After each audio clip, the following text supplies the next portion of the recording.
এই মাছটি প্রতিদিন মজার কাজ করে মাছটিকে মারার চেষ্টা করে, কারণ সে ময়ূর হিসেবে জন্মগ্রহণ করেছিল। কিন্তু দুর্ভাগ্যবশত সে হ্যামস্টারে পরিণত হয়, তাই এবার সে ময়ূর হওয়ার জন্য দিনরাত বিপজ্জনক কাজ শুরু করে। সে মেয়েদের কামড় দেয় এবং ধারালো করে তোলে, তারপর সে তার উপর ঝাঁপিয়ে পড়ার প্রস্তুতি নেয়। কিন্তু তার পা পিছলে পড়ে যায় এবং সে সোজা মাটিতে পড়ে যায়, যার ফলে তার মুখে একটি পানির বোতল পড়ে যায়, যার ফলে তার পেট ফুলে যায় এবং ফেটে যায়। তারপর সে স্বর্গে পৌঁছে ঘুমিয়ে এবার সে ময়ূর হবে, কিন্তু এবারও বেচারা মাছে পরিণত হয়। সে মাছের ট্যাঙ্ক থেকে লাফিয়ে বের হওয়ার চেষ্টা করে, যা একটি প্লেটকে আঘাত করে, এদিকে 2 টুকরো করে ভেঙে দেয় এবং পুড়ে যায় আর তার খাবার হয়ে ওঠে।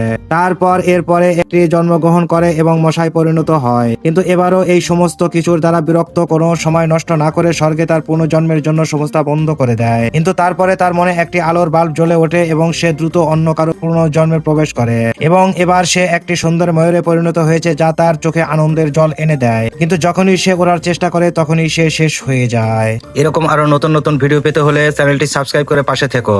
আমি চেষ্টা করব তোমাদের নতুন কিছু উপহার দিতে।